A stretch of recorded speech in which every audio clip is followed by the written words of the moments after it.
شکریہ. گزارش یہ ہے کہ آپ یہ دیکھیں کہ پاکستان تحریک انصاف جو 96 میں اس کی بنیاد رکھی عمران خان نے، لیکن اس کو 97 کے الیکشن میں کوئی پذیرائی نہ ملی. 2002 میں صرف ایک سیٹ جیت سکے.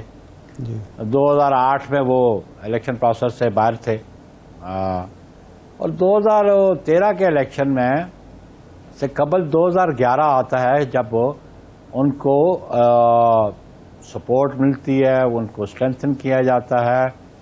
اور اس وقت کے جو ISI کے DG تھے اور ان کی انوالومنٹ تھی ان کی جماعت کو اسٹرینتھن کرنے کی، تو وہ آپ دیکھ لیں. اور پھر 2013 کے بعد 2018 کے الیکشنز دیکھ لیں، جنہوں نے ان کو تقویت بخشی، جنہوں نے ان کو قوت بخشی. جب وہ پولیٹیکل ہوئے تو آج جو ان کا اپنا کنڈکٹ جو ٹورڈز ان انسٹیٹیوشنز کے ساتھ تھا تو لوگ مایوس ہوئے.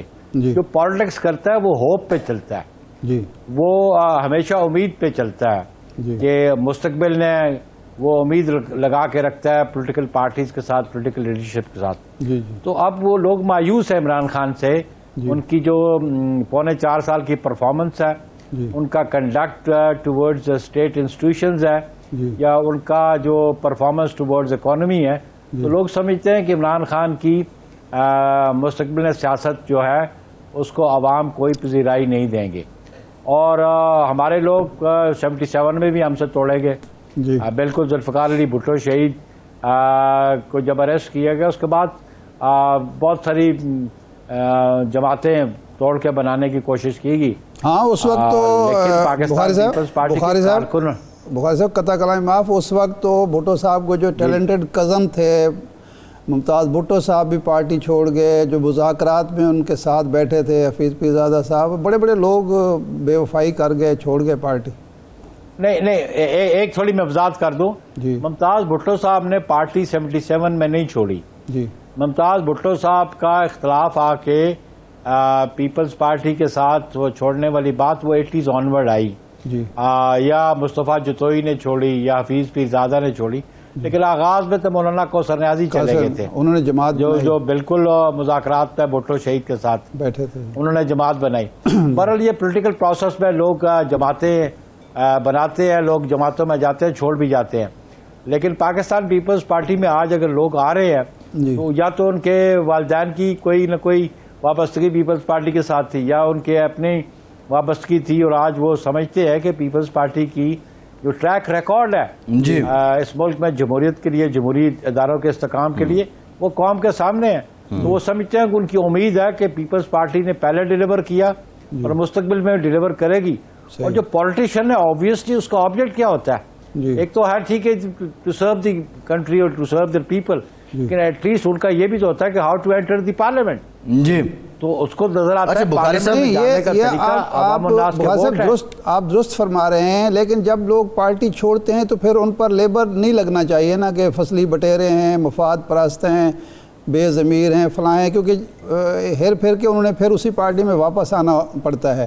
تو میرا خیال ہے یا تو واقعی سمجھا جائے کہ یہ بے وفائی کرنے والے لوگ ناقابل قبول ہیں، اگر یہ قابل قبول ہیں تو پھر ان پر لیبر بھی نہ لگائے جائیں. میرا خیال ہے کنڈکٹ جو ہے نا وہ زیادہ it speaks louder than action. جو کنڈکٹ ہے جو کنڈکٹ ہے نا وہ پرفارمنس کے علاوہ بھی وہ اس کی زیادہ حیثیت بھی ہوتی ہے. تو اگر کسی کا شیکی کنڈکٹ ہو جائے تو معاشرے میں اس کا وہ عزت اور مقام نہیں رہتا. یہ تو بات طے شدہ ہے نا کہ نہیں؟ بالکل. تو کنڈکٹ جو ہے وہ بڑی اہمیت رکھتا ہے میں سمجھتا ہوں. اگر کوئی چھوڑ کے چلا جاتا ہے جماعت اور پھر ریئلائز کرتا ہے اور پھر اسی جماعت میں واپس آ جاتا ہے تو پھر وہ کم از کم اس کا کانشیس یہ تو اس کو ضرور پک کرتا ہے کہ ہم نے ماضی میں کوئی غلط قدم اٹھایا تھا اور آج اس کی میں اصلاح کر لوں. اگر وہ اصلاح کر کے پیپلز پارٹی میں واپس آتا ہے تو ہم ذرا چاہتے ہیں کہ اس وقت کون کون سے لوگ جو اصلاح کر چکے ہیں اور پیپلز پارٹی سے رابطے میں ہیں. منظور وسان صاحب نے کہا فواد ہمارا تھا، جیالہ تھا اور ہمارا ہی رہے گا. تو کیا فواد چودھری کے لیے پیپلز پارٹی کے دروازے کھلے ہوئے ہیں؟ نہیں دیکھیں، ہماری جو جماعت ہے، ہماری قیادت، اس میں بالکل democratic process with in party بھی ہوتا ہے. جی اور ہم ایشوز کو اپنی CEC میں ڈسکس کرتے ہیں. صحیح عماد فواد چودھری کو تو آپ دیکھیں جی کہ جو جب چھوڑتا ہے عہدے اور PTI سے وابستگی ارادہ کرتا ہے جی اور کہتا ہے میں سیاست سے بھی کنارہ کشی اختیار کر رہا ہوں، تو تیسرے دن جا کے وہ شاہ محمود قریشی سے اڈیالہ جیل میں ملتا ہے. جی تو اس کا کال اور فیل میں بڑا واضح تضاد ہے. صحیح اور اس پہ نہ تو اس کے حلقے کے عوام اعتماد کریں گے، اس کو میں نہیں سمجھتا ہوں، لیکن ہمیں تو اس نے رجوع نہیں کیا. اگر وہ رجوع کرے گا تو میری قیادت آبویسلی اس ایشو کو اپنی CEC میں ضرور ایگزامن کرے گی کہ ہمیں کس کو لینا ہے اور کس کو نہیں لینا. جی اچھا بخاری صاحب، پرویز خٹک صاحب ان کی وابستگی رہی بھی ماضی میں پیپلز پارٹی کے ساتھ، اور اب کچھ اطلاعات تو یہ ہیں کہ شاید کسی حد تک آپ کی قیادت کے ساتھ ان کے رابطے بھی ہیں. کتنی صداقت ہے ان میں، اور KPK میں آپ کا کیا ہے؟ کیونکہ پنجاب میں تو آپ لوگ ساتھ جوڑ رہے ہیں، KPK میں پلان کیا ہے؟ بالکل عباسی صاحب، KPK میں مثلا کل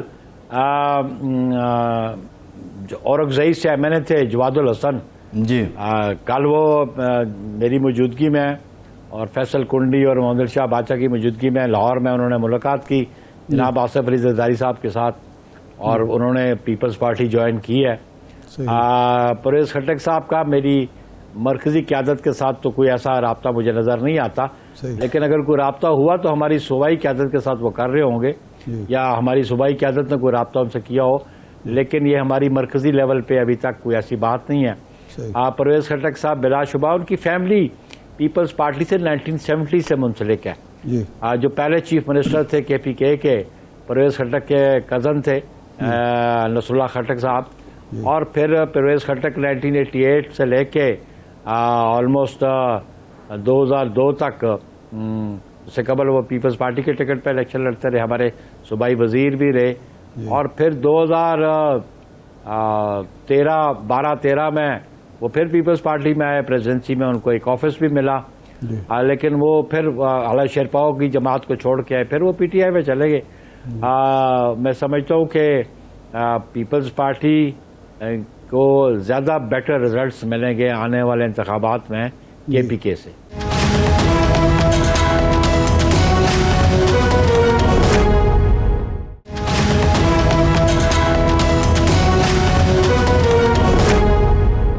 اچھا یہ فرمائیں کہ بطور قانون دان یہ سمجھتے ہیں بعض لوگ جب کہہ رہے ہیں خواجہ آصف صاحب اور رانا ثناء اللہ صاحب کے PTI پر پابندی لگ جانی چاہیے، تو آپ سمجھتے ہیں کہ اتنا مواد موجود ہے کہ اب PTI پر پابندی کے سوا حکومت کے پاس کوئی چارہ کار نہیں ہے؟ میرا خیال ہے کہ اصولی طور پہ until unless کوئی اتنی گریو سچویشن ڈیولپ ہوگی جہاں پہ اس پولیٹیکل پارٹی نے ملک ریاست کے خلاف کام کیا ہو، تو پھر تو بین لگانا یا اس پہ پابندی لگانا وہ تو بہتر بات ہوگی. لیکن ایز اے پولیٹیکل ایکٹیوسٹ میں سمجھتا ہوں کہ کسی پارٹی کو مسترد کرنا یا اس کی حمایت کرنا یہ عوام و ناس کا حق ہے. کوئی بھی اگر ریجیکٹ کرتا ہے یا ایکسیپٹ کرتا ہے، یہ آپشن عوام کے پاس رہنی چاہیے. لیکن اونلی ایکسیپشن از دس کہ اس پولیٹیکل پارٹی کا کنڈکٹ کیا ہے ٹورڈز اسٹیٹ، ریاست کے ساتھ اس کی کیا اس کی کارکردگی رہی، ریاست کے خلاف کام کیا، ریاست کے نظریے کے خلاف کام کیا، تو پھر وہی ایگزامن کرے گا گورنمنٹ. پھر وہ ریفرنس فائل ہوتا ہے، پھر it can be examined by the supreme court. تو میں سمجھتا ہوں کہ اگر پولیٹیکلی کسی کو ایلیمنیٹ کرنا ہے تو یہ اختیار پولیٹیکلی ایلیمنیٹ کرنے کا پہلا اختیار تو عوام الناس کے پاس ہے. صحیح ہے. بھٹو صاحب نے اپنے اقتدار کے دور میں نیب پر پابندی لگائی، ٹی وی پر آ کر اور ریڈیو پر کہا کہ جی ہمارے پاس ثبوت موجود ہیں، وہ جو اسلحہ برآمد ہوا تھا عراقی سفارت خانے سے کہ یہ ملک دشمن جماعت ہے، کیس چلتا رہا. بعد میں بینظیر بھٹو صاحبہ کے دور میں اسی نیب کے جو لوگ تھے، ولی خان صاحب تھے یا دوسرے بزنجو صاحب تھے یا دوسرے لوگ تھے، ان کے ساتھ آپ کا اتحاد رہا، ان پارٹیوں کے ساتھ آپ شریک اقتدار بھی رہے.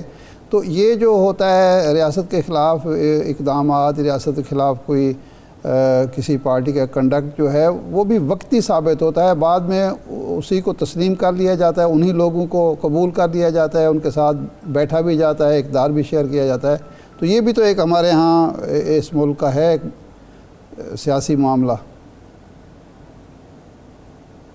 بالکل. یہ اے این پی پہ نیشنل عوامی پارٹی پہ پابندی لگی، سبسیکوینٹلی وہ پارٹی جو ہے وہ اپنا وجود کھو بیٹھی. جی تو پھر اسی لیے عوامی نیشنل پارٹی کی بنیاد رکھی گئی، اور پھر ایم آر ڈی کی موومنٹ میں یہ لوگ شریک ہوئے، اور پھر پولیٹیکل پروسیس میں شامل رہے. 88 میں الیکشنز بھی انہوں نے کنٹیسٹ کیا، اور یہ پولیٹیکل پروسیس میں پالیٹکس میں پرماننٹ فرینڈز اور پرماننٹ فوز نہیں ہوتے. جی تو آبویسلی جی میں یہ بلیو کرتا ہوں کہ کسی پولیٹیکل پارٹی کو یا فورس کو ایلیمنیٹ کرنے کا یا ایکسیپٹ کرنے کا اختیار بالکل عوام کے پاس رہنا چاہیے، انٹل انلیس کہ وہ ریاست کے مفادات کے خلاف کام نہ کرتی ہو. لیکن بخاری صاحب، آپ کے جو اتحادی ہیں، جس سے ارشاد صاحب بھی بات کر رہے تھے، خواجہ آصف صاحب یا دیگر، وہ بیس بنا رہے ہیں 9 مئی کے واقعات کو، اور وہ کہہ رہے ہیں کہ یہ قانونی گراؤنڈز کافی ہیں. بطور قانون دان بتائیے کہ کیا 9 مئی کے واقعات جو آپ بھی بات کر رہے ہیں کہ ریاست کو چیلنج کرنے کو، ان کو دیکھیں تو پی ٹی آئی نے اتنے گراؤنڈز مہیا کر دیے ہیں کہ اس پہ پابندی لگنی چاہیے؟ دیکھیں، جو انہوں نے 9 مئی کو کیا، اور پھر جو موقف رہا عمران خان کا، اور پھر بڑا اوپنلی ایک سٹیج پہ انہوں نے کہا کہ آغاز میں کہا کہ مجھے گرفتار کیا تو ادھر جو صورتحال ہوگی اس کی ذمہ دار حکومت ہوگی، اور پھر بعد میں کہا کہ غلط ہوا. پھر کہتے ہیں کہ مجھے گرفتار کیا تو جی ایچ کیو کے سامنے نہ جاتے یا توڑ پھوڑ نہ کرتے، یا کور کمانڈر کے گھر پہ نہ جاتے تو اور کیا کرتے. تو میں سمجھتا ہوں کہ اس میں عمران خان کی جو پولیٹیکل پوزیشن ہے ان میں کنسسٹنسی کبھی بھی نہیں رہی، اور وہ خود کنسسٹنسی رکھنا نہیں چاہتے، اور وہ یو ٹرن کو یا وعدہ خلافی کو سمجھتے ہیں کہ یہ اچھی پالیٹکس کا ایک بہتر کرائٹیریا ہے، جسے ہم سمجھتے ہیں کہ یہ بدعیدی کرنا، بد زبانی کرنا اور بے وفائی کرنا یا یو ٹرن لینا، یہ سیاست میں دیر پا نہیں رہتے، اور پھر الٹیمیٹلی اس کا رزلٹ یا اس کا خمیازہ بھگتنا پڑتا ہے. اور وہ اپنا وہ خمیازہ بھگتیں گے، کیونکہ گورنمنٹ کے 2 منسٹر کہہ رہے ہیں تو let them produce that material. اور پھر کنسرن کوارٹرز بالخصوص جو فورمز ہیں وہ اس کو ایگزامن کریں گے. صحیح. اچھا، یہ فرمائیں کہ جہانگیر ترین صاحب کی جو پارٹی بن رہی ہے، یہ اسی طرح کی کنگز پارٹی ہے جس طرح پرویز مشرف کے دور میں آپ کے لوگوں کو توڑ کے مختلف پارٹیوں سے، نون لیگ سے، یا یہ ایک اصولی بنیادوں پر نئی پارٹی ہے اور اس کو خوش آمدید کہنا چاہیے؟ دیکھیں جی، پولیٹیکل پروسیس میں سیاسی جماعتیں بنتی ہیں، لیکن میں یہ سمجھتا ہوں کہ حقیقی سیاسی جماعت وہ ہے جس نے اس ملک میں عوام کو سرو کیا ہو، جس کا کوئی اپنا مینیفیسٹو ہو، جس مینیفیسٹو پہ وہ کاربند رہے، اور پھر اس ملک میں جمہوری اداروں کے لیے اس کی کیا جدوجہد رہی، اس کی کارکردگی کیا رہی.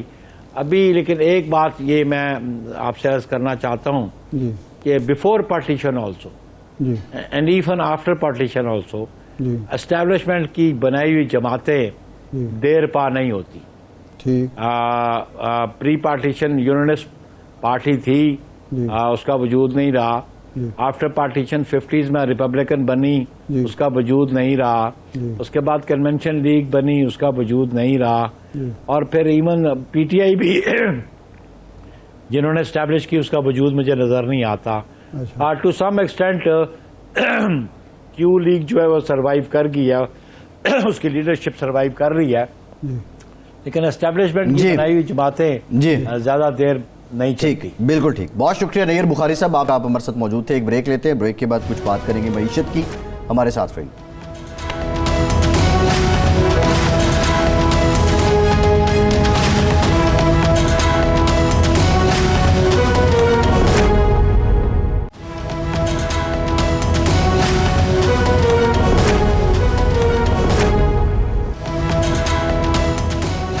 بریک کے بعد ایک بار پھر سے آپ کو خوش آمدید کہیں گے. معیشت سے متعلق بھی ہم بات کریں گے. ہم کوشش کریں گے کہ جو پاکستان کی معاشی تجزیہ کار ہیں ان کو پروگرام میں لیں اور ان سے جانیں کہ اب جو حکومت پلان کر رہی ہے کہ بجائے اس کے کہ موجودہ جو پروگرام ہے اس کو جاری رکھا جاتا، اب نئے پروگرام IMF کے نئے پروگرام کی طرف جانا چاہ رہے ہیں، کتنا آسان ہے یا کتنا مشکل ہے، اس کے اثرات کیا ہوں گے، اس پر بھی ہم بات کریں گے. لیکن ارشاد صاحب، بات ہم کر رہے تھے وزرائے اعلیٰ کی.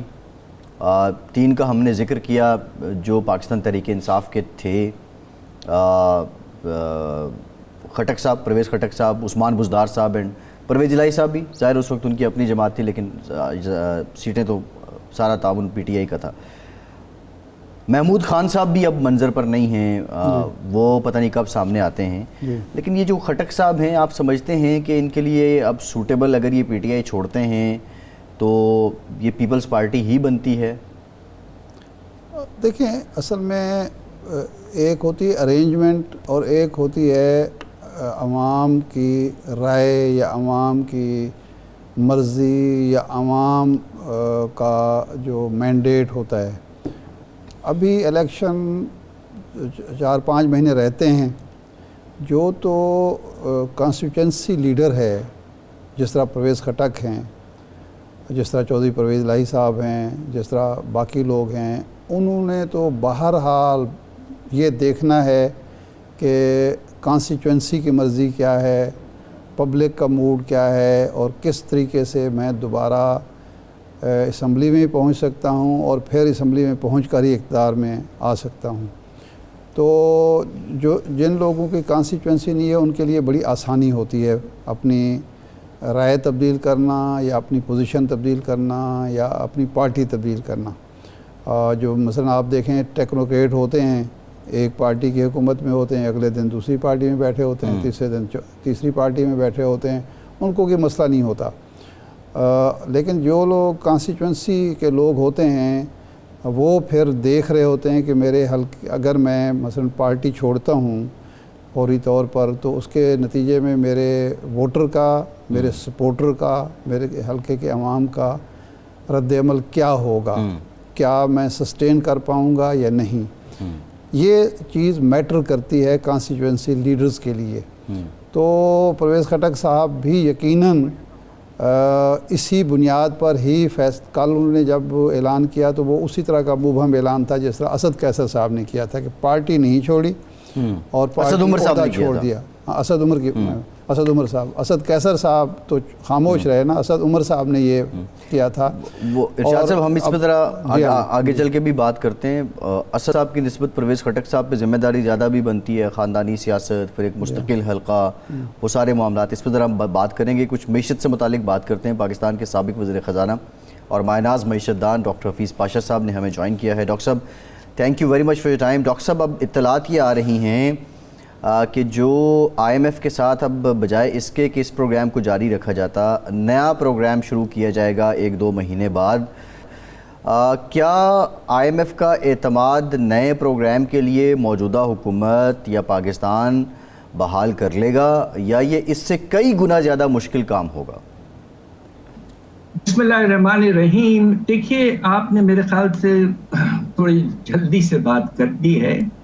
دیکھیے، ابھی 1 مہینہ موجود ہے. IMF نے جو سٹیٹمنٹ دیا ہے، پرائم منسٹر صاحب کی بھی جو بات چیت ہوئی MD سے IMF کے، اس کے بعد انہوں نے 2-3 شرائط رکھے ہیں ایک لحاظ سے جو کہ مناسب ہے. پروگرام کے تحت شرائط تو ہوتے ہی ہیں، اور سب سے اہم شرائط اس وقت شارٹ رن میں یہ ہے کہ بجٹ جو آئے وہ مناسب ہو، اور جو پروگرام میں اگریمنٹ ہوا ہے کہ کس طرح ہمیں آگے بڑھنا ہے آپ کے ٹیکسیشن اور ایکسپینڈیچر پالیسیز وغیرہ کے لحاظ سے، اس سے کنسسٹنٹ ہو.